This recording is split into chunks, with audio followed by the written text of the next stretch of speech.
gejala pun belum tentu gitu, belum tentu itu positif ya. Tapi kita jangan sepele karena ini sekarang lagi wabah.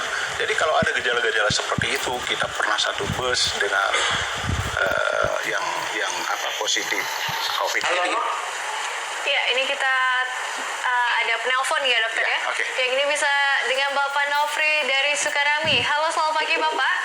Selamat pagi. Ya. Selamat pagi Pak Nofri. Ya, selamat pagi. Dokter. Pak dokter. Ya. Baik. Berasanya Maaf, asal dari mana? Ya maaf Bapak, ini sedikit terputus-putus sambungan telepon kita Bapak. Tapi menurut informasi yang kami terima bahwa korban yang dinyatakan positif corona merupakan warga yang berasal dari Provinsi Lampung dan saat ini sedang berkunjung ke Bengkulu untuk melakukan tablik akbar di Masjid At-Taqwa. Dan tentunya dengan adanya kasus positif corona yang saat ini ditemukan di Provinsi Bengkulu, seperti yang Dokter Hamzah bilang tadi, kita tetap waspada tapi tidak terlalu panik ya dokter ya. Jangan terlalu panik. Ya betul sekali pemirsa. Nah ini mungkin untuk pemirsa di rumah yang masih ingin berinteraksi ataupun memberikan aspirasi terkait adanya ditemukan kasus positif corona di Provinsi Bengkulu, kami membuka telepon interaktif di 0736 346771. Baik, kita akan lanjut lagi nih dokter mengenai resiko penularan ya. Ini ada untuk dilakukan yang namanya karantina selama 2 minggu ya dok ya. Nah ini selain karantina apalagi nih dok yang bisa dilakukan masyarakat untuk meminimalisir yang namanya penyebaran dari virus COVID-19 ini? Ya, kebiasaan hidup sehat ya itu harus diterapkan. Jadi ya kebiasaan hidup sehat itu harus kita ada ini bukan? Di Bapak dok, lanjut saja. Ya, kebiasaan hidup sehat, cuci tangan, itu kita biasakan. Sebenarnya virus ini dengan kita biasa mencuci tangan dengan air sabun dan air mengalir, itu sudah cukup. Ya. Itu malah lebih baik, ya. Jadi kalau seandainya kita terpaksa di dalam suatu keramaian, terus kalau kita pulang, misal kita ke pasar, jadi mohon nanti begitu sampai pulang, ya kita ganti bajunya untuk dicuci, kemudian kita mandi, gitu. Tapi tentu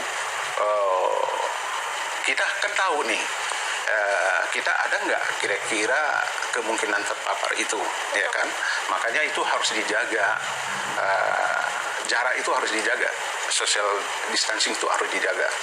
Nah, kalau seandainya itu tidak bisa dihindari, misalnya ya itu tadi, pulang kita cuci tangan, kemudian kita mandi gitu. Seperti contoh saya alami sendiri pada waktu itu rapat di rumah sakit, ya di rumah sakit M. Yunus dengan Pak Gub. Kemudian begitu pulang saya buka baju, kemudian semua baju itu masuk di tempat cucian kotor untuk dibersihkan hari itu juga. Kemudian saya mandi, gitu. Karena bagaimanapun rumah sakit itu adalah tempat-tempat yang seharusnya kita hindari, ya, karena bagaimanapun orang sakit pasti ke sana gitu.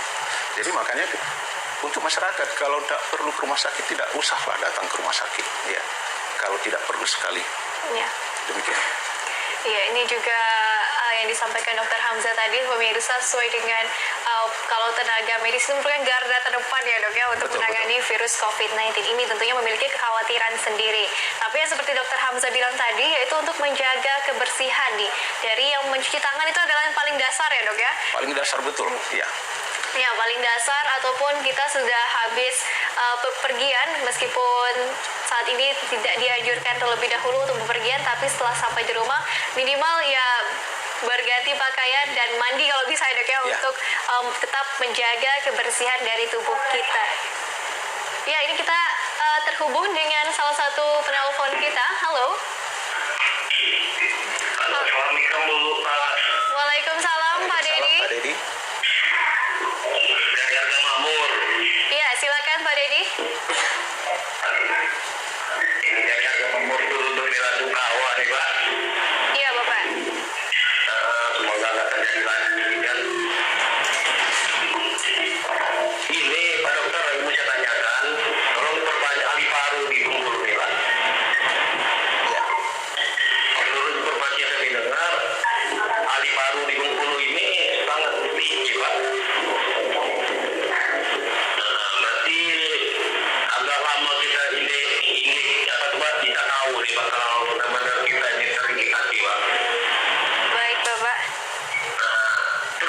yang kedua ini Bu ada saran juga Bu. Ya. Karena dampak corona Ibu ya. Buat perbankan di Bengkulu Ibu minta tolong sama pihak Pak Gubernur. Benar-benar minta tolong penundaan benar Bu. Karena masyarakat yang mengalami ini kan krisis Bu. Iya, Bapak. Minta tolong informasi sebab mereka datang ke bank itu alasannya macam-macam Bu. Yang kena virus lah, yang itulah. Kasihan Bu, buat bayar motor aja nggak bisa, apalagi buat beli makan kan Bu. Ya. Minta tolong Bu, dikoordinasi sama Pak Gubernur, Pak Bupati, Pak Wali Kota, supaya di relaksasi ini benar-benar dijalankan Bu. Baik, terima kasih. Iya. Salamnya Pak Dokter, yang mudah-mudahan nggak terjadi lagi di Bengkulu nih Pak. Ya mudah-mudahan, insya Allah. Sama Pak Kapoldanya minta benar-benar tolong diperketat Pak wilayahnya Pak. Ya. Oke Pak, makasih Pak Bu, Assalamualaikum. Waalaikumsalam warahmatullahi Waalaikumsalam. wabarakatuh. Ya, terima kasih Pak Dedi sudah terhubung bersama kami di Live Breaking News RBTV. Dan ini kita doakan juga semoga menjadi kasus terakhir ya dok ya, Ya. di Provinsi Bengkulu atas ditemukannya positif corona. Nah ini mengenai seperti yang Bapak Dedi tadi jelaskan, ahli paru-parunya apakah masih sedikit dok di Provinsi Bengkulu atau bagaimana ini? Iya, kita sangat terbatas spesialis paru. Namun demikian, tentu yang terlibat di dalam penanganan corona ini, COVID-19 ini, di rumah sakit itu banyak disiplin ilmu yang terlibat, bukan Iya. hanya paru saja. Ya. Ada dari penyakit dalam, kemudian jantung, ya, semua terlibat. Kalau khusus paru memang kita masih sedikit, kalau tidak salah baru di provinsi ya, di rumah sakit itu baru 1 orang. Baru 1 orang dok? Iya. Ya. 1 atau 2 orang gitu seingat saya. Ya. Jadi memang sangat minim betul, tapi namun demikian masyarakat tidak perlu khawatir karena penanganan virus corona ini itu multidisiplin. Jadi artinya tidak hanya ahli paru, semua akan terlibat. Jantung terlibat, kita dokter jantung di sini banyak ya. Ya. Kemudian penyakit dalam juga kita banyak. Dan bahkan di daerah-daerah kabupaten kota juga sudah ada. Jadi tidak usah khawatir tentang penanganan di rumah sakit. Tapi kita berdoa jangan sampai ke penanganan sampai masuk di rumah sakit. Kita berdoa saja bahwa tidak ada lagi yang masuk rumah sakit. Seperti Pak Dedi bilang tadi, jangan sampai ada lagi kasus. Ya, kita semua berharap seperti itu. Ya. Jangan ada lagi kasus. Cukup 1 kasus ini yang ada di Bengkulu. Mudah-mudahan semuanya terkendali. Betul, ini kita berharap menjadi kasus terakhir ya dok ya, Ya. mengenai positif corona di Provinsi Bengkulu. Dan juga pemirsa, ini yang sudah disampaikan oleh Dr. Hamzah tadi, untuk masyarakat tidak perlu khawatir meskipun jumlah dokter paru-paru di Provinsi Bengkulu masih minim, tapi tenaga medis yang terlibat untuk menangani virus COVID-19 itu bekerja sama ya dok ya, dari tim medis dan kesehatan untuk menangani virus COVID-19 saat ini. Nah dokter, tadi yang sedikit menarik ini Zani menerima telepon dari salah satu pemirsa RBTV untuk mengetahui nih dok, seperti apa sih sebenarnya proses pemakaman ataupun prosedur pemakaman jenazah COVID-19 itu seperti apa dok? Ini mungkin bisa dijelaskan kepada pemirsa di rumah. Ya, tentu. Ya baik, oke, ya kita jawab dulu Bang. Ya, oke. Halo, selamat pagi, Bapak Abdul. Iya, selamat pagi Pak Abdul. Silakan Bapak. Ini dari Mukum. Oh iya, dari Pak Abdul dari Muko-Muko. Baik, silakan Pak. Iya. Ini sudah usulan aja Bu, pemerintah Provinsi Bengkulu untuk lebih ketat lagi untuk orang yang dari Jakarta masuk ke Bengkulu, kalau bisa tidak usah dulu masuk ke Bengkulu, apalagi warga itu dari Jakarta atau dari Jawa. Itu usulan kami Bu. Baik. Iya, terima kasih Pak Abdul di Muko-Muko. Kalau ini Bu, kalau untuk termometer itu tidak efektif Bu.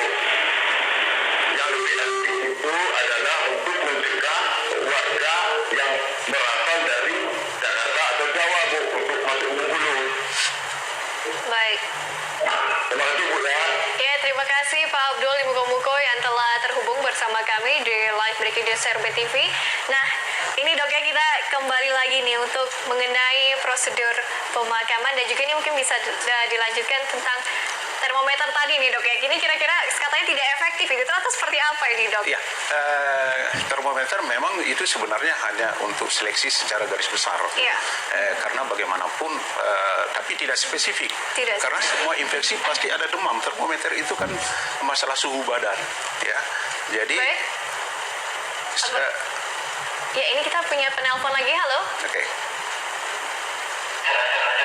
Ya, ini mestinya terputus ya dok ya ini. Oke, kita lanjutkan tadi bahwa betul termometer itu tidak spesifik. Itu hanya sebagai data awal Data ya awal, untuk ya. seleksi. Karena kita tahu termometer itu adalah tentang suhu badan. Suhu badan itu meningkat apabila terjadi infeksi. Tidak hanya COVID. Penyakit-penyakit infeksi lain juga akan menyebabkan demam. Itu gejala umum untuk infeksi pada tubuh kita. Namun demikian dengan paling tidak dengan ada mendeteksi dengan suhu itu kita paling tidak sudah bisa membuat suatu atau menyeleksi pasien-pasien orang-orang yang ODP kemungkinan akan terkena itu gitu. Ya. Jadi namun demikian ini tentu ada protap lanjutan. Jadi tidak bisa juga kita mengatakan kalau suhu badannya 38 derajat Celcius ini orang terkena COVID. Itu tidak bisa juga. Ya. Jadi harus dilanjutkan dengan pemeriksaan lain yang lebih spesifik, misalnya seperti rapid test. Demikian.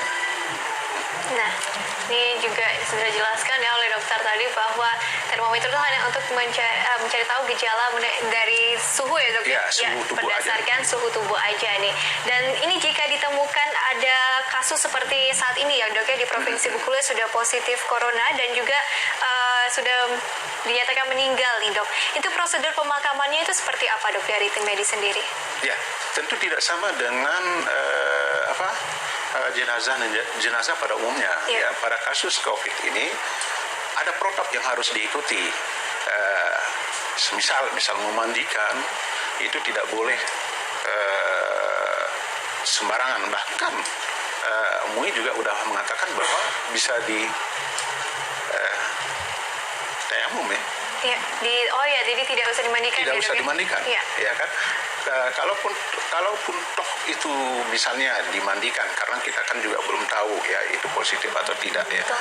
Tentu paling tidak yang memandikan itu tentu tenaga-tenaga yang sudah terlatih, misalnya yang di rumah sakit itu biasanya sudah tahu ya, mereka pakai alat pelindung diri. Ya. Bahkan sampai dikuburkan pun itu juga tidak bisa sembarangan. Itu harus orang yang menguburkan itu harus ada alat pelindung diri. Oh, masih tetap harus menggunakan Harus ya? menggunakan dok, ya? itu. Iya. Ya, ini saking ada SOP-nya ini pemirsa untuk menangani ataupun memakamkan korban yang menjadi jenazah atau korban yang menjadi jenazah dari kasus COVID-19 ini. Dan tentunya ini merupakan sudah dilakukan oleh tim ahli ya dok ya? Ya. Tim ahli dari medis sendiri yang menggunakan alat perlindungan diri secara lengkap pastinya dan tidak dilakukan oleh sembarangan orang. Dan juga pemirsa, ini kita akan membuka telepon interaktif kepada pemirsa di rumah yang ingin terhubung bersama saya dan Dr. Hamzah di live Breaking News RPTV bisa menghubungi kami di 0736346771 atau mungkin ingin bertanya kepada Dr. Hamzah secara langsung bisa langsung menghubungi kami di 0736346771 terkait Bengkulu zona merah COVID-19 saat ini. Dan tentunya kami tidak berhenti ya dok ya untuk menghimbau pemirsa di rumah dan masyarakat bahwa dengan ditemukannya kasus positif corona di Provinsi Bengkulu untuk tidak terlalu cemas tapi tetap waspada ya dok ya. Menjaga kebersihan dan menjaga kesehatan merupakan hal yang paling utama. Dan juga nih dok, Gubernur telah memerintahkan wali kota nih untuk melakukan isolasi mandiri terhadap semua orang yang pernah kontak dengan pasien yang meninggal. Nah, baik. Ini kita terhubung lagi nih dok dengan salah satu penelpon kita. Halo, Mbak. Halo. Halo. Ya, halo. Selamat pagi, Bu. Iya, silakan Ibu. Dengan adanya termometer pada saya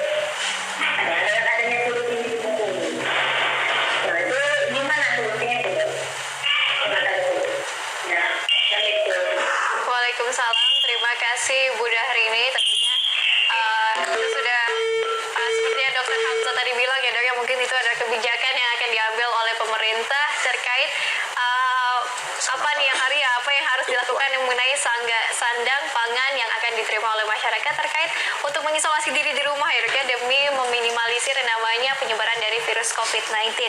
Nah, ini kita juga mau membicarakan mengenai isolasi mandiri nih dok, yang juga gubernur telah memerintahkan wali kota untuk melakukan isolasi mandiri terhadap semua orang yang pernah kontak dengan pasien yang positif corona. Itu seperti apa nih dok isolasi mandiri itu? Saya kira apa yang sudah ditegaskan atau diumumkan oleh gubernur itu sangat tepat ya. Memang kita coba mengurangi aktivitas di luar rumah. Ya. Jadi artinya kita dengan penuh kesadaran kalau tidak perlu tidak usah keluar rumah. Kita tetap di rumah, apalagi yang mereka pernah kontak dengan almarhum ini, almarhum ya. Jadi itu harus betul-betul ditelusuri, diberi pengertian ya, sehingga timbul kesadaran diri sendiri untuk mengisolasi diri di rumah supaya tidak sering terpapar dengan orang-orang lain gitu. Betul. Jadi memang ini butuh kesadaran daripada masyarakat ya.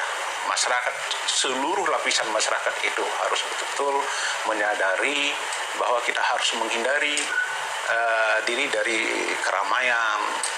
Jadi kalau tidak perlu ya kita harus tetap tinggal di rumah. Ya. Itu tadi yang Dr. Hamzah bilang ya, kalau misalnya tidak terlalu penting lebih baik di rumah aja ya untuk mengurangi dan meminimalisir yang namanya penyebaran dari virus COVID-19 saat ini. Nah dok, ini mungkin yang masih harus bekerja di luar rumah nih dok ya, masih harus mencari penghasilan di luar rumah. Nah apakah mereka masih harus menggunakan masker dok? Karena informasi yang tersebar juga bahwa masker itu hanya diperuntukkan untuk orang yang sakit. Nah itu seperti apa dok? Kalau pakai masker itu lebih baik. Lebih baik? Iya, karena kita kan mencegah sebelum terjadi. Kalau memang ada, sebaiknya pakai. Tapi kalau seandainya tidak ada, tidak juga usah cemas gitu kan. Iya. Masker tidak harus masker yang digunakan oleh petugas kesehatan ya. Masker yang sering kita pakai untuk motor, masker kain itu juga boleh gitu. Atau kita pakai sapu tangan. Oh, sapu tangan juga bisa. Sapu tangan bisa kita tutup ya supaya itu mengurangi kuman-kuman yang berkeliaran di udara ya gitu. dok ya. Jadi kalau bisa ya pakai penutup ya kalau bisa ya. Tapi kalau seandainya apa boleh buat tidak bisa ya tidak usah khawatir juga gitu. Ya, yang penting mencuci tangan ya dok ya. Mencuci tangan pulangnya nanti ya, kebersihan itu dijaga. Betul sekali. Dan itu tadi pemirsa mungkin yang masih baik, kita terhubung dengan salah satu penelpon kita dari mana ini, Bapak Tony. Halo, selamat pagi Pak Tony. Selamat pagi. Iya, selamat pagi Pak. Ini Bu, ini kan yang kasus yang ini kan dari rombongannya Pak Wali Kota. Jadi kami punya saran, tolong dengan Pak Wali Kota ya tolong di ini yang rombongan itu tolong di minimalisir minimal Bu. Tolong dicek jangan sampai kasus ini berkelanjutan di Bengkulu nih. Ya baik Pak Tony. Ya. Karena itu kan termasuk rombongan Pak Wali Kota. Yang harus Pak Wali Kota yang bergerak cepat. Iya betul. Jangan sampai masyarakat lain terkena juga imbasnya dari sana. Ya cuma itu banyak Bu dengan Pak Dokter. Terima kasih. Assalamualaikum warahmatullahi wabarakatuh. Waalaikumsalam warahmatullahi wabarakatuh. Terima kasih Pak Tony telah terhubung bersama kami.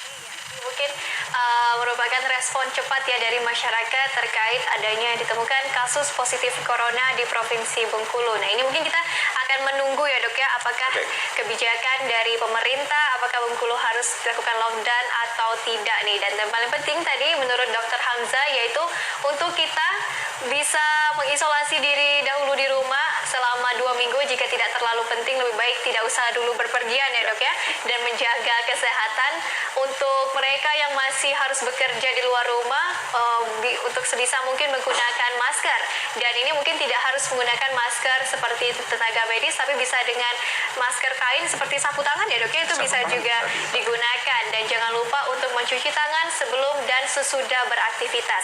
Nah ini kita akan lanjutkan lagi nih dok, pertanyaan mengenai pengisolasian nih. Nah itu selama beberapa hari ke belakang ini Provinsi Bengkulu itu sudah menerapkan untuk penyemprotan disinfektan nih dok. Nah itu apakah efektif untuk mematikan virus atau tidak ini dok, dari penyemprotan disinfektan di beberapa wilayah yang ada di Provinsi Bengkulu? Kalau dibilang efektif, mungkin lebih tepat bukan efektif, berguna apa tidak. Oh iya, berguna. Ya, kalau dibilang efektif mungkin ada cara yang lebih efektif, itu dari bagaimana kita cara-cara hidup sehat tadi, itu yang lebih efektif sebenarnya. Tapi apakah itu berguna? Mungkin itu pertanyaan yang pas. Tentu berguna, ya berguna, karena bagaimanapun paling tidak itu mengurangi kuman-kuman yang ada di udara. Ya. Secara teori sebenarnya bahwa kuman ini kalau tidak ada inangnya dia tidak mungkin bisa hidup. Baik. Jadi kalau dia di luar sebenarnya tanpa disemprot pun tidak ada masalah sebenarnya, ya kan? Biarkan asal kita tidak cepat bersentuhan gitu. Ya ini sepertinya kita terhubung lagi dok dengan salah satu penelpon kita. Halo, selamat pagi. Halo. Ya ini sepertinya terputus kepada penelpon kita. Pemirsa di rumah yang masih ingin memberikan aspirasi ataupun bertanya secara langsung kepada Dr. Hamzah bisa langsung menelpon ke telepon interaktif kami di 0736 346771. Ya. Baik, ini kita sudah terhubung. Halo, selamat pagi. Selamat pagi, Assalamualaikum. Waalaikumsalam Ibu Leni.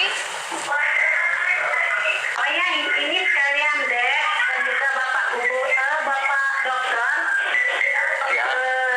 Ini kita minta tolong ya, selaku warga yang biasa, yang selama ini sudah berdiam di rumah sama anak-anak. Kok pagi ini kita dapat informasi ataupun lihat di TV, langsung ada yang meninggal itu. Terus ini minta tolong sama jajaran pemerintahan, kalau bisa ditutup dulu lah gitu, yang pintu keluar masuk ke Bengkulu ini. Nah, cuman itu saran dari ibu ataupun kami semua yang berdiam di rumah ini. Nah, cuman itu aja. Assalamualaikum. Waalaikumsalam warahmatullahi wabarakatuh. Ya, terima kasih Bu Leni. Ya pemirsa, itu tadi aspirasi yang bisa disampaikan kepada kami ataupun yang dapat didengar oleh pemirsa di rumah, dan tentunya pemirsa di rumah masih dapat melakukan telepon interaktif bersama kami dengan menghubungi telepon 0736 346771 terkait mengenai kasus positif corona yang ditemukan di Provinsi Bengkulu secara tidak langsung mengubah Provinsi Bengkulu menjadi zona merah saat ini. Nah, kita akan melanjutkan bincang-bincang kita bersama dengan Dr. Hamzah tadi dok ya. Ini mengenai cairan disinfektan tadi nih dok. Ya. Bisa dilanjutkan tadi berguna atau tidak nih nah? Ya, kalau dibilang berguna. Berguna, ya. Karena bagaimanapun dia akan mengurangi yang ada di udara. Ya. Tetapi kalau dibilang efektif tadi pertanyaannya itu kurang efektif. Yang lebih efektif adalah kita menerapkan cara hidup sehat tadi. Betul. Ya, bersih, cuci tangan ya. Jangan lupa setiap kita keluar cuci tangan, itu jangan lupa budaya itu yang lebih efektif sebenarnya ya. Karena kita tahu kenapa virus ini sebenarnya dia butuh inang. Kalau seandainya inangnya tidak ada, inangnya kan manusia ya. Beda dengan misal demam berdarah. Kalau demam berdarah itu memang efektif untuk kita melakukan fogging ya, penyemprotan. Karena tujuannya adalah untuk mematikan perantara, itu nyamuk, untuk mematikan nyamuknya. Nah, kalau ini dia butuh inang, jadi tidak ada perantara, langsung dari manusia ke manusia melalui droplet. Nah, kuman ini kalau di udara begitu, kemudian panas 2 jam aja dia udah mati. Ya, jadi sebenarnya tidak ada masalah. Makanya kebijakan pemerintah itu harus jaga jarak tadi, karena yang dikhawatirkan begitu itu dikeluarkan langsung diterima oleh inang baru misalnya. Ini kita nih duduk misalnya dengan jarak dekat, kemudian saya batuk misalnya, itu langsung disambut kan Baik. dengan ini. Nah, makanya itu dijaga jarak. Kenapa dijaga jarak tadi? Karena prediksinya kalau kita bersin itu mungkin tidak sampai 1 meter gitu. Jadi bersinnya itu, dropletnya itu tadi jatuh di tanah gitu ya, dengan di udara kemudian jatuh di tanah.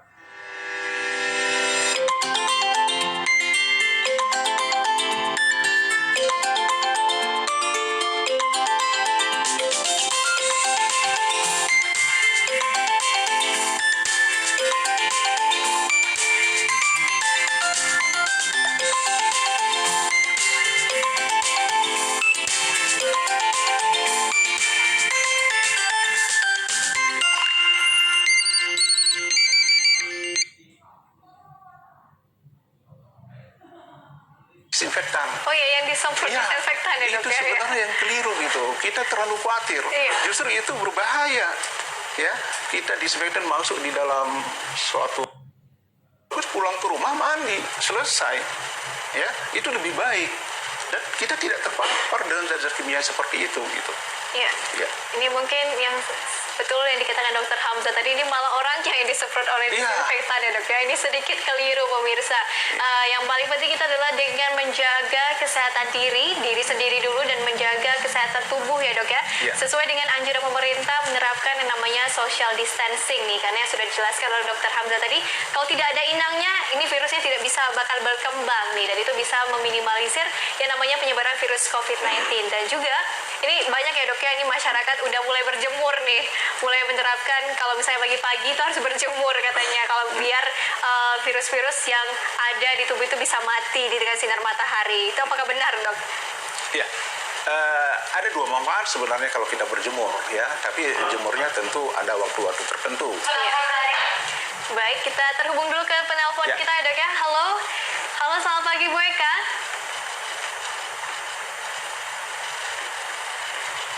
Halo, selamat pagi Bu Eka.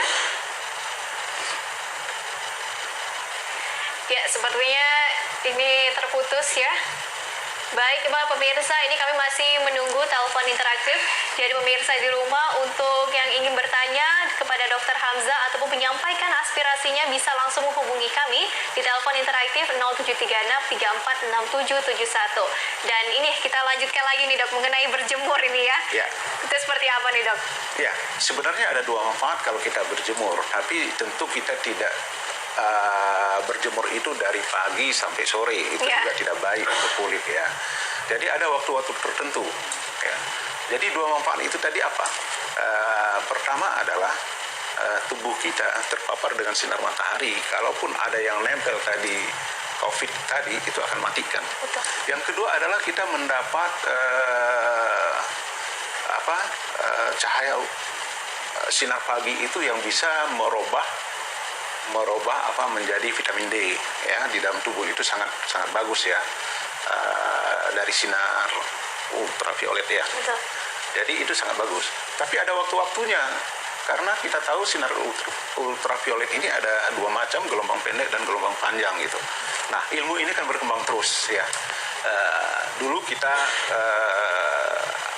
waktu saya aja sendiri waktu anak-anak itu masih berpikir dulu waktu kecil bahwa ultraviolet itu yang bagus adalah pada waktu jam-jam misalnya jam 7 atau jam 8 pagi ya. Ternyata justru matahari belum naik itu jam-jam segitu, itu ternyata adalah ultraviolet yang gelombang panjang. Itu sebenarnya kita tidak butuh. Yang kita butuh adalah ultraviolet gelombang pendek. Nah, itu adanya pada waktu matahari di pukul jam 9 dan jam 10 gitu. Nah, tentu kita berjemur jangan lama-lama ya, apalagi kalau kulitnya putih. Ada penelpon. Baik, ini kita ada penelpon dari Ibu Yanti di Padang Harapan. Halo, selamat pagi Bu.